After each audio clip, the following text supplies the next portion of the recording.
Howdy music lovers, Tom from Blakgraz here. Welcome to another episode of Guitar N Gab. Welcome to our security guard here too, Mr. Rascal himself. He had a very busy day today. So in this episode, we're going to talk about Moultrie, Georgia, and how much fun we just had there this weekend, and how good this little boy was right here. Let's get right to it.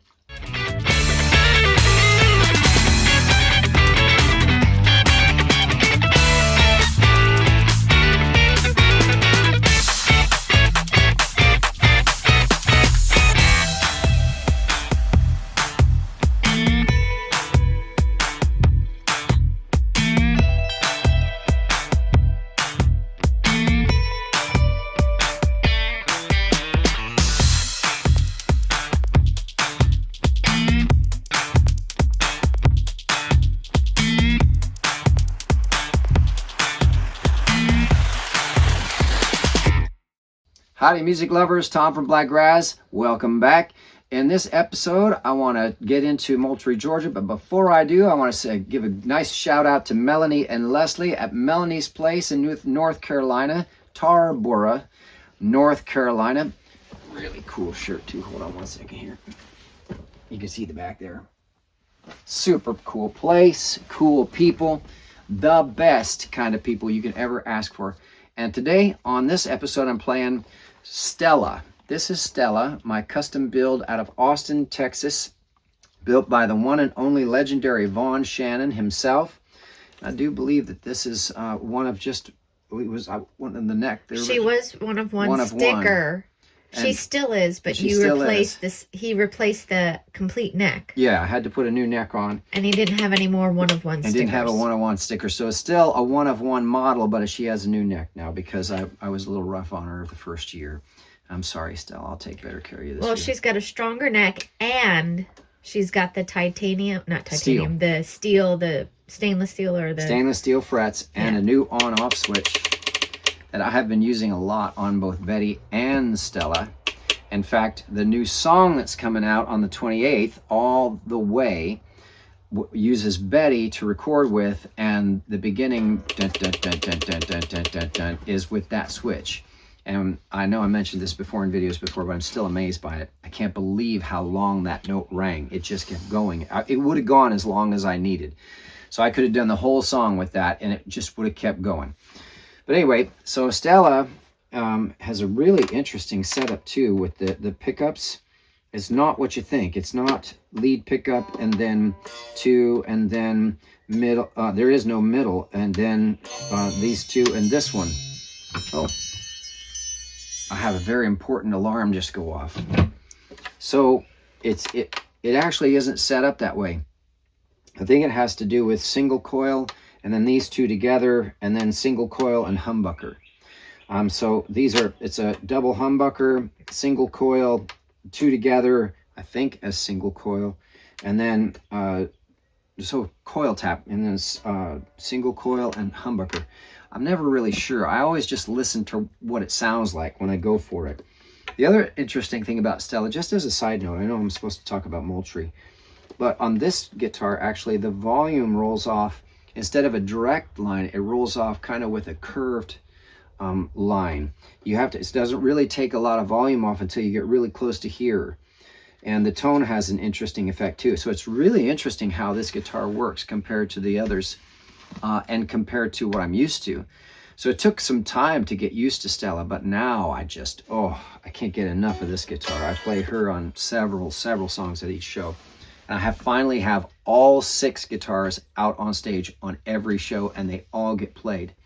So that means Sandy starts it off. It's Rosa starts off with Seeking Glory, then Sandy into Betty, into Chosette, into Stella, and Rosa gets sporadically back and forth into Tiff, who now has a custom build neck too, with stainless steel frets. So the show has grown and changed and has all kinds of different textures now that are just really a lot of fun to be on stage and make it happen. It's so much fun to play this show.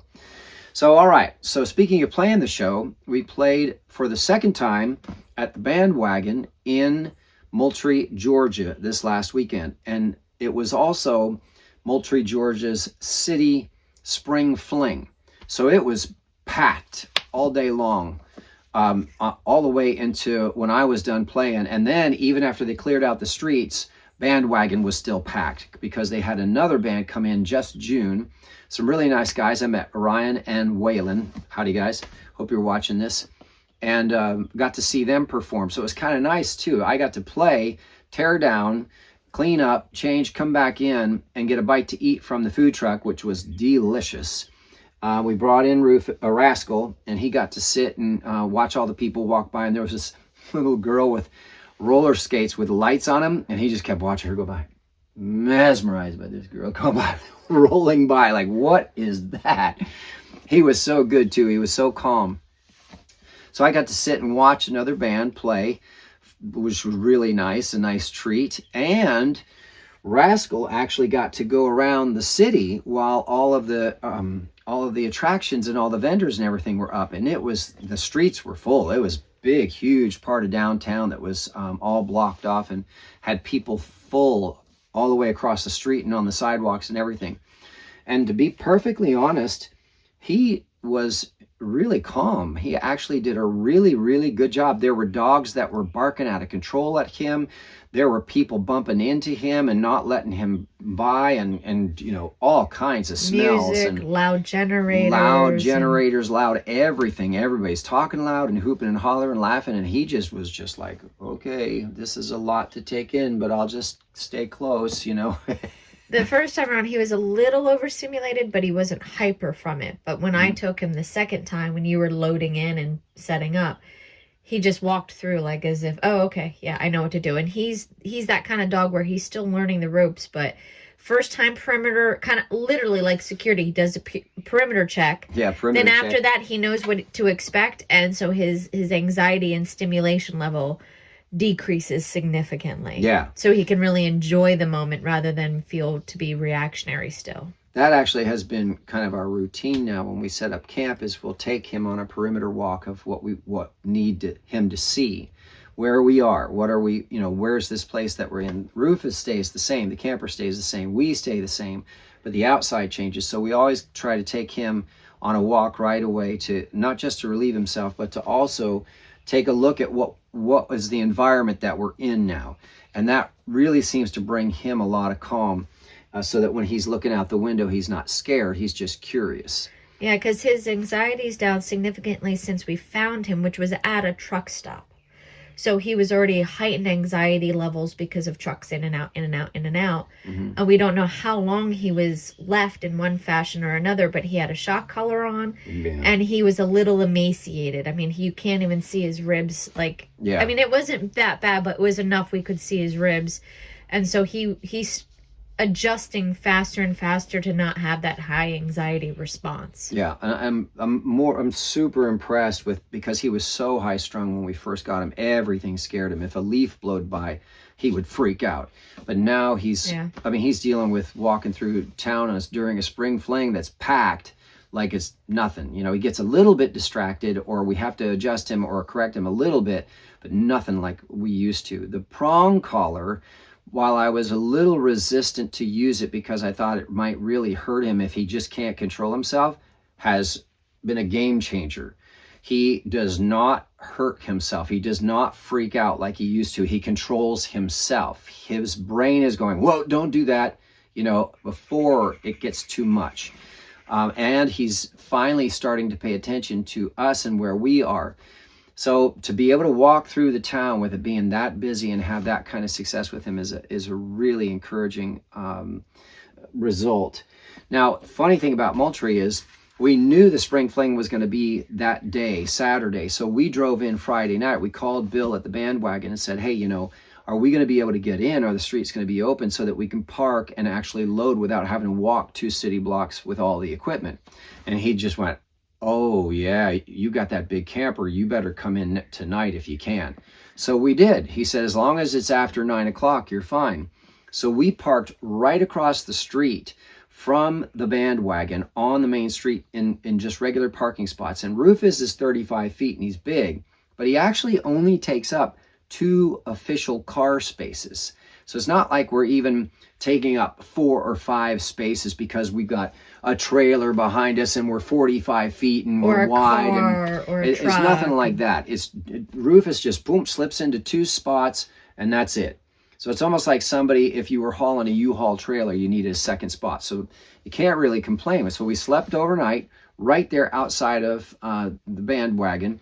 And actually, it was actually quiet. Yeah, very quiet. There was activity going on, but I think a lot of places closed a little early, knowing that it would be an early morning the next day. Well, I think they kind of close on weekends earlier than most anyway. Well, it was a Friday night that we got there. So it was by about 10:30, I'd say, everything suddenly got really kind of chill in the town. Yeah. It was kind of nice that we didn't have a show on the Friday night beforehand that allowed us to get there at a decent hour. And so even when we didn't go in and say hi, we just parked and went to bed. No, we didn't. Oh, shoot, that's right. Oh, my gosh, I almost forgot. Okay. So, I didn't get video, but, well, actually, I'll film what we did. This is interesting. And okay, so as we're leaving from the truck stop that we were staying at to get to Moultrie. Cracker Barrel. Oh, was it Cracker Barrel? Yeah.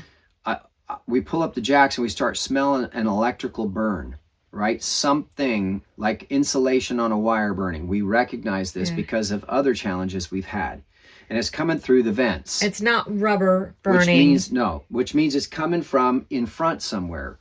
And so instead of freaking out like we used to, I just went, okay, I need to go open up the front and see what that is. And so I open up the front hatch, which has, the hydraulic system over here. It has the big electric generator, propane generator right there, has a big fuse box here. And I just start, touching wires. What's hot? And I brushed up against this one wire down here and I was like, oh my God, that is really hot. Like oven hot, light on fire hot. Because it just barely grazed me, but it left a piece of melted insulation plastic on my skin. And I'm like, oh, that's hot. That's really hot. So I'm hoping, okay, is this it? Because I'm smelling, at first I didn't smell and I saw a little bit of smoke come out. I'm like, okay, this is the right area. And then I'm feeling around and that thing brushes me. I'm like, okay, I've narrowed in on where one of these things is happening. So then I'm looking at it and it's sure enough, it's an old like slip connector for electric and it's all corroded. It's just not even metal anymore. It's just like calcium crust just starting to fall apart and the insulation is all melting back, right? Because it's a 12-volt system and a thin wire. And if it's not letting the electric through, well, then it turns into a stovetop. Well, it's a 12-volt system for the hydraulic jacks. So this is the pump. This wire goes to the hydraulic jacks that help level the camper once we park somewhere. And it only would make the smell or burn pulling them up. It didn't do it going down. So we smelt it once at one location. We smelt that smell. We smelt that smell. We didn't know where it was. And then we drove, put down the jacks, didn't smell it again. But then the second time, which is what you're talking about, it was worse. And we're like, okay, we need to address this. This was when we were picking up. The first time we thought it was somebody else. Yeah. And we thought it was a truck around us, like with a weird smell. It's like, okay, that's weird. Yeah, so this was the night. So when the jacks were coming up for us to move from the Cracker Barrel to Moultrie, that's when we're like, okay, and it was all isolated in the front too. So basically, I'm in there looking, and now I found one spot that's hot, and I'm like, okay, is that the only spot? So I start at the main wires coming from the batteries up to the front with the distribution hub. It's basically just a bar with a bolt on it and a bunch of I-rings that have the bigger, thicker, I think it's 2 gauge or whatever for the thicker, I forget what gauge it is. It's not 12, remember. It's 6 or 2 or 4, something like that. They're real thick,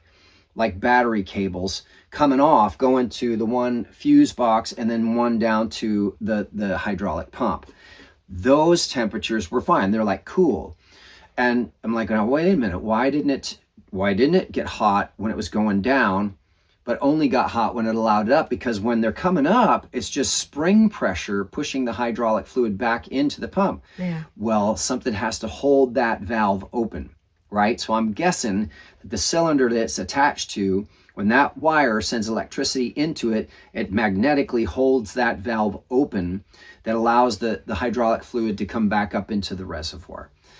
So that's what I'm guessing, because it was only when they were coming up, and it was super hot. So I'm like, okay, we're at the Cracker Barrel. We're about to leave. I'm not going to do this now. I'm looking at it. All I got to do is cut the wires and put on a new connection. And I have connections, thank God, from all the work that we've done on Rufus. I had everything I needed: electrical tape, the wire cutters, the wire strippers, as well as new connections. And there was a fuse on it, which is weird that it didn't cut it off, too. We didn't understand that. Well, yeah, that was interesting because it was so hot, you would think. Now, and actually, that's why there was a connection there.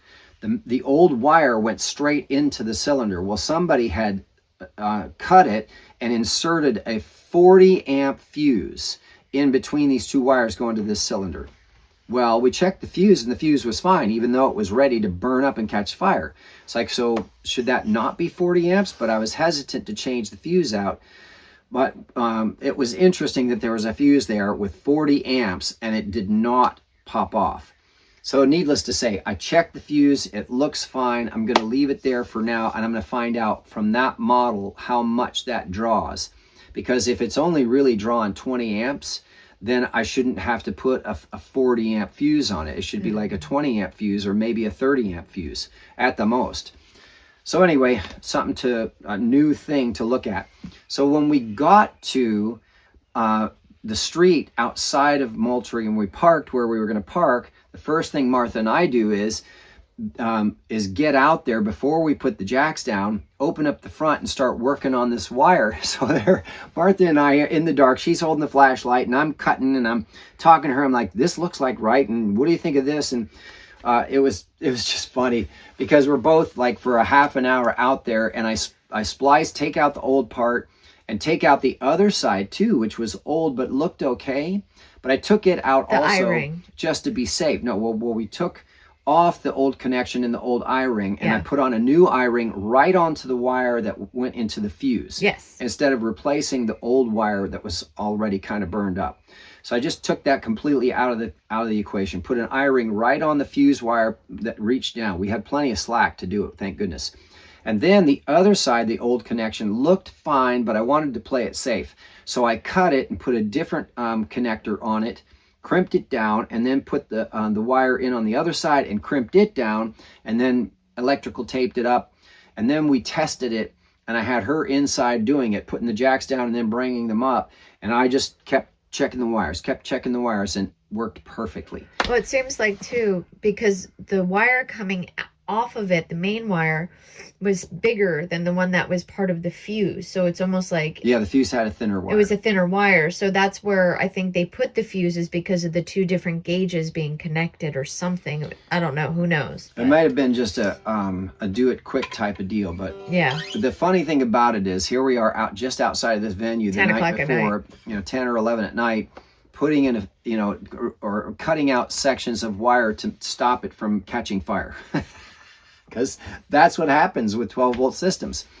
If you're not careful, it's only 12 volts, but there's a lot of amperage sometimes being pulled through, which is why a 12-volt system can move this whole big slide out that we have, or why it can lift the whole camper with hydraulic jacks, because there's a lot of amperage, a lot of volume of electricity going through. So instead of our front end being a stovetop, now it actually stays cool when we use the jacks. And we did it right, because when we put them down and then lifted it and we tested it, lifted it back up, there was no more smell. No more smell, no heat. I could touch all the wires and they were fine. It stayed the temperature it's supposed to. So there you go. Getting set up for Moultrie, Georgia, we had to make some on-the-road repairs. So if you are musicians and you're thinking about going on the road, make sure you have lots of tools and lots of spare little parts like connectors and electrical connectors and screws and bolts, and because bolt remover, should have get sheared off. Extraction kit, a drill. If you want a tool list, you tell me and I'll make a tool list. Everybody can we should do a video download. Maybe. Well, maybe. I mean, that if it helps somebody, then I'm willing. Just let me know in the comments if you want a list of all the different tools we've acquired over the time that we've had Rufus, because that's another expense altogether. Yeah. Because the tools can be expensive. But anyway, well, so the labor can be expensive too. The labor's the most expensive, but if you're doing it yourself, sometimes the tool to put it in properly or get something it's $50 out is expensive, just even if you're doing it. But anyway, that's another story. So we got there, we fixed it, we went to bed, we got up the next day, and as soon as we got up, we took him out, make sure security is feeling comfortable. Got to make sure that the animals and the cat are happy. Then we went in and said howdy to Bill, and he looked at me right away. He goes, "Oh, I saw your camper. You're parked in the perfect spot." I'm like, "Good, because we're staying there." It was right across the street and just up the block, just about part way. So it was perfect for loading in. And we did. We relaxed for most of the early part of the day, and then started to load in for a 2 o'clock start. I thought it was 1 to 4, but it actually ended up being 2 to 5.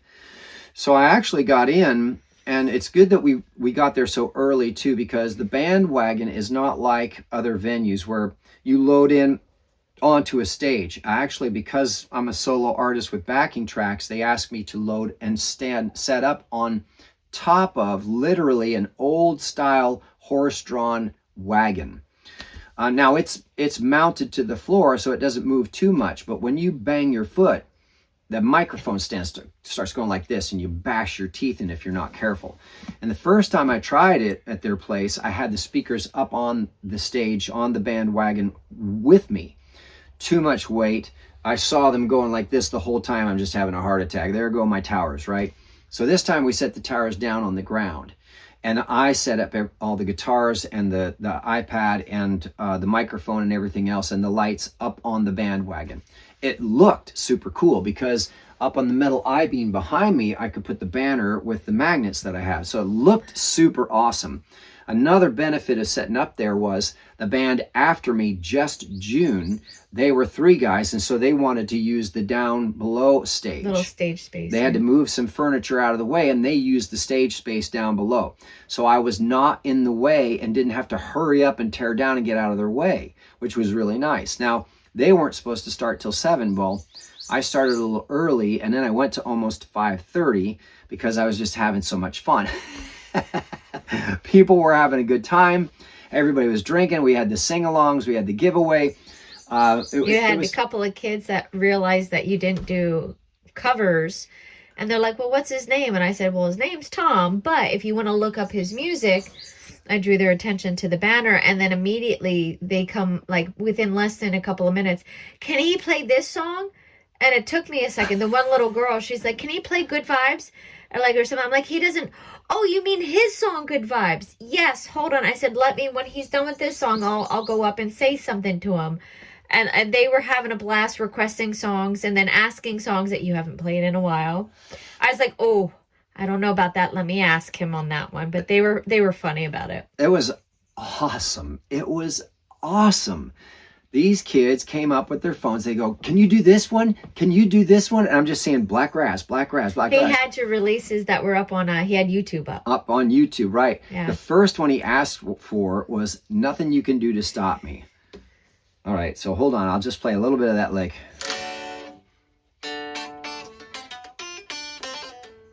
Wait. You were just practicing this. Oh, shoot.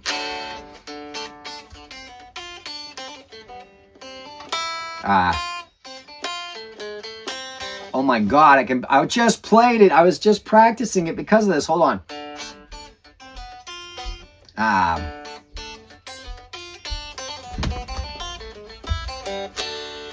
You all right there, buddy?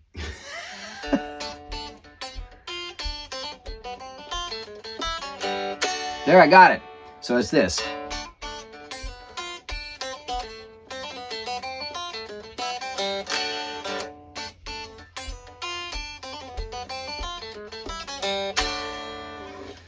So that's the beginning lick of the song. He asked for that, and I haven't played that in years. Not since Chris like Madrid's. Chris Madrid time, yeah. Yeah, not since Chris Madrid's in San Antonio, Texas. And I remember it. I mean, I know all the words. It's easy enough. But I did not know if I could actually pull that song off live, because there's a lot that happens in that tune musically as well as vocally, and there's some really weirds, The bridge is all this.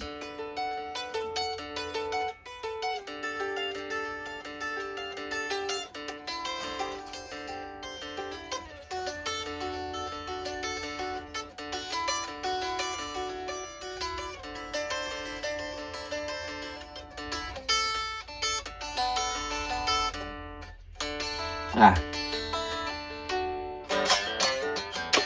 Oh, we know you're not AI. Whoo, boy, I got to practice that some more. I just did it just this at daybreak. I went out with the puppy and went running, and then we walked, and then I grabbed Rosa and went out and sat by this beautiful lake where we're staying, actually, in Tallahassee, and I played that song. It took me a few times to get it right, but I did play it with the backing track. So, Kaysen and Kinsley, I'm working on it. For November, because I'll be back in November, and I will be able to play Nothing You Can Do to Stop Me for y'all in November. I will be able to play it for you. So needless to say, this is the challenge with having so many songs, obviously. 114. 114, and on the 28th, it'll be 115. Not this Tuesday, next all the Tuesday. Way. So anyway, it was so cool, though, that they kept coming up and asking. The other one was... Give me more. Give me more. Give me more. I haven't Yes, played that since Chris Madrid's. They did Good Vibes. They also asked for, What If I Told You? Oh, yeah. Or no, Where Did You Come From? Yeah, what if I Told You? What If I Told You? That's why I started the video with What If I Told You. And then they asked for the reggae song. Oh, yeah, all this time. And then they liked, was it Mucha Crema or something? And they wanted another... Latin one. So I told you had to do Magusa, and everybody loved that because there was a lady there named Rosa. She was digging a lot of the beats. She was funny, including Light Color Sound, which is not released yet, but hopefully we might be able to work on that while we're here. I'm gonna work on a whole bunch of stuff. Yeah. So it was amazing to have so many requests of my own songs at a show, and it was so wonderful that it happened there during the Spring Fling with such a wonderful crowd. I mean, that was one of the things that Bill said, the owner. It was really nice because he was the one that said it. He said, I really think people are starting to recognize you and see and are talking about what you do. He's eager for us to come back in November because he sees the growth, right? The people are starting to get excited about Blakgraz. And our posts and stuff that people have seen it. He's seen what we've been doing. So. Yeah. So that was super fun to have them, these young kids requesting songs, their family requesting songs, have so many people singing along. And I did a sing-off for Find Your Way, the cowboy song. I forgot to tell you, one of the mothers of one of the other kids, it was, I think the little boy that was bouncing on the seat when you were playing up close. Yeah. She commented saying that they had a good time and hoping to catch you when we're back around in November. Oh, see, that's cool. Yeah. So I also got to thank Nathan and Sherry for coming up on the sing-along. They had a tie, and I had to do a tiebreaker, but I was already planning on giving them both, but it was just more fun to have them come up and Sherry was accurate, but Nathan kept doing a, what was it? Wee-hoo! Wee-hoo! Wee-hoo! I kept telling him, okay, here's what you're going to sing. Yee-haw, or woohoo, and then yee-haw. Okay, so this time say woohoo, yee-hoo. It was funny. Nathan. He had to get one for effort. He did really good with that. I did. I gave it to him because he was a good team player. He was the loudest. Yeah. But she was the most accurate. But she was getting into it too. Sherry was not giving up real easy. So it was just such a fun time. We had such a blast. And then we got, like I said, we got to stay and hang out and listen to Just June a little bit. Obviously, after we took care of security and the kitty cat. And got something to eat. And the food truck was really delicious. We had cheeseburgers. And we had, what was it? Nachos. Nachos that were, what's it called with everything? Loaded nachos. Loaded nachos. They were like chili nachos. Chili cheese dog and jalapeno, fully loaded nachos. So it was awesome. Wow. And we got to just hang out for a little while. And then I actually started getting tired. And I was like, oh, we got to drive a bit to get down to Tallahassee. So we're going to have to get going. But it was really nice to meet everybody. And we got to say goodbye to Bill. And I made a lot of new friends, handed out a bunch of picks. Yeah. So we got a whole bunch of people there. And the really nice thing, too, is not just the requests, but the new songs are being really well received. Alabama Bam Bam is a huge hit. And all the ones that I haven't even finished recording yet, I didn't even get to do all of them. I didn't get to do My Mama Told Me. They liked Girly, though, which we're going to be scheduling that to be 2 weeks after the 28th. So I don't know what date that is. Yeah. That one's done and it's going up. I'm excited. That's one of the things I'm going to do once I set up the computer here. So, and then we got done with that show and drove down here to Tallahassee, and we decided, you know what, we're gonna find an RV park and just relax for a few days after all of this rush to get from Texas to Georgia to South Carolina and then down to Georgia again and now down to Florida. And we got a few days before we have to play this weekend. So we just decided we're going to get an RV park and we're going to start doing what we always said we would do and actually sit still and relax. And because everything's scheduled for the year, we can actually do that. Yeah. We can work on marketing. We can start making calls to festivals. We can keep building online. I can finish songs. She's doing more Martha's doing more writing. We're getting time with him. I took him on a nice run again today. He's doing a great job healing too. He did not like the water. He's never been near water. Oh, that's right. Water. Yeah. Oh, so the RV park we're at is right next to a lake. I'm looking out the window and it's a beautiful view of a lake. I can pan. There we go. It's just gorgeous. And literally the sign said, road ends in water. Yeah, we're pulling down in Rufus like on a downhill. And I see this sign. It goes, road ends in water. No kidding. Well, it's a boat ramp. It's for boats to literally. It's just funny though. It's sort of like those exits off of highways that are like 20 or 15 miles an hour. It should say 15 miles an hour. No kidding. Yeah. Seriously. 15. No, because it's like, you're coming off the highway at 70 miles an hour and all of a sudden it's a 15 mile an hour curve. That's a no kidding curve. So this was a no kidding road ends in water type of deal. Sort of like Ohio, Carrollton County at the Tobacco Festival. That was in Ohio. That was Kentucky. Was it Kentucky? Kentucky. Carrollton County, Kentucky. Yeah. Well, we were looking at the Ohio River. Right. Yeah. We were looking at the Ohio River when we were up and it was like the drop off and we woke up and you open the curtains in the morning. You're like, oh my God, all you see is water, right? But then there's this ramp that goes down. and then here there's chickens and a couple of roosters. Well, I haven't seen any chickens. There's only the couple of roosters. Roosters. We saw a possum last night who was like, dude, this is my space. Deal with it. And Rascal's a little like, dude, but you had him out for a while practicing and you said he did really well with the roosters just kind of bopping around. He was totally chill. You know? He was totally chill. But last night it was funny because we took him for that walk and we hear rustling, right? Yeah, and I'm like, oh, Martha's like, I'm not going out there by myself. Not unless I have my arm on me, just in case. She's like, I want you to come with me. Well, we're in Florida. There can be some gator. No, we're not anywhere near. Well, gators, I mean, it is Florida. You never know. All right. So it is Florida. It's an area we're not familiar with. So we played it safe and I brought the flashlight. Son of a gun. It's a possum.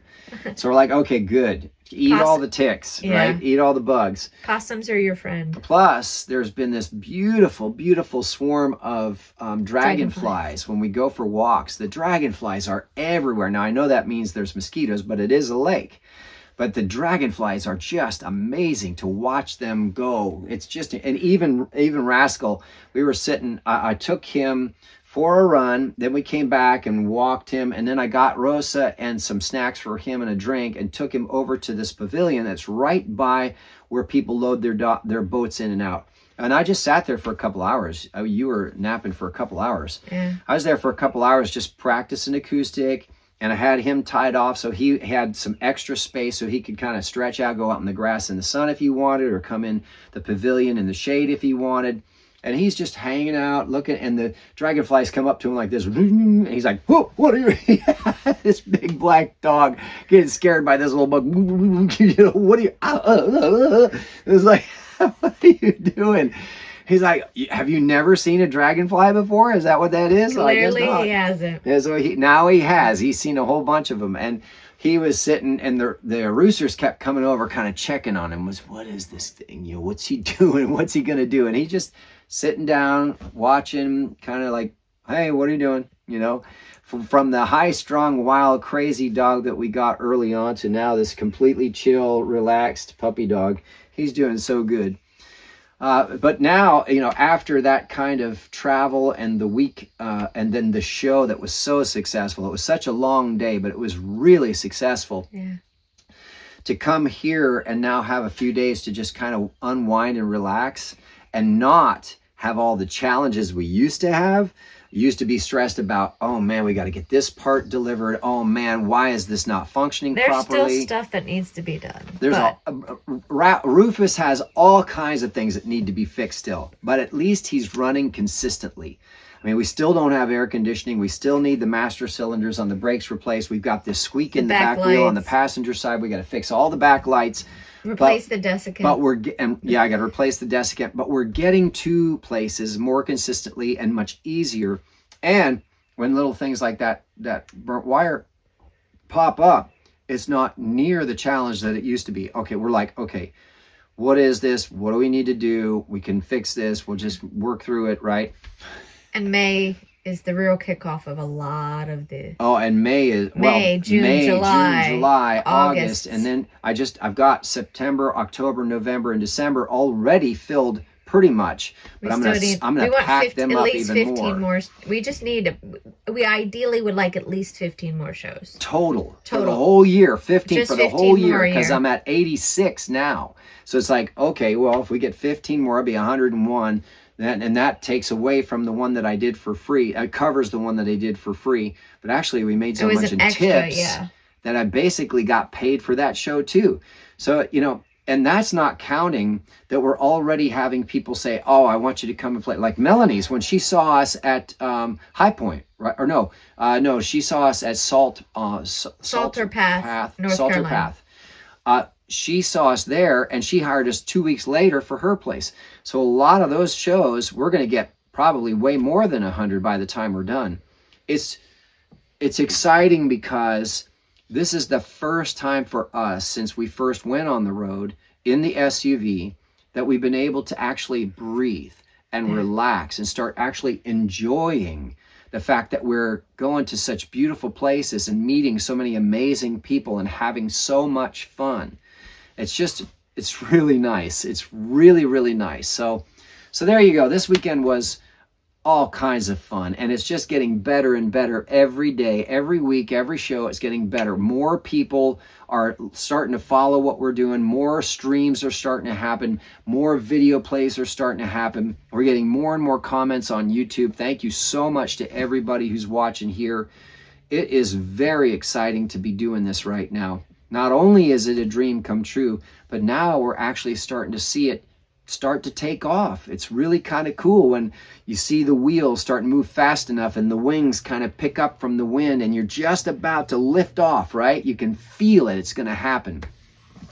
So that's very exciting. So, all right, I'm going to stop there. Otherwise, I'll just keep gushing all over the place. So thank you so much for watching through on this video. If you haven't already, please like and subscribe and check out our links down below in the description. We actually have really great CDs on sale online, as well as some amazing merch, really cool designs. And then also at the shows, come and buy our $1 million value emotional support beverage koozies. They're actually only $5. And everything helps now. And also, we only have a few more of the t-shirts left over that we made. So we're hoping to get some more merch and CDs before the May Day festival in May. We'll see if we can do that. I think we can. We should be able to time it properly. It's just a matter of delivery. But we'll keep everybody updated as we move forward on that. And more important than anything, please, not just come out to a Blakgraz show. Go out and keep live music venues going. Keep them open so that other bands and other artists can actually play. And then when we come back through town, we have some place that we can come and actually meet you in person and shake your hand, look you in the eye, and thank you. So all right, y'all, we'll see you next time, and thanks for tuning in.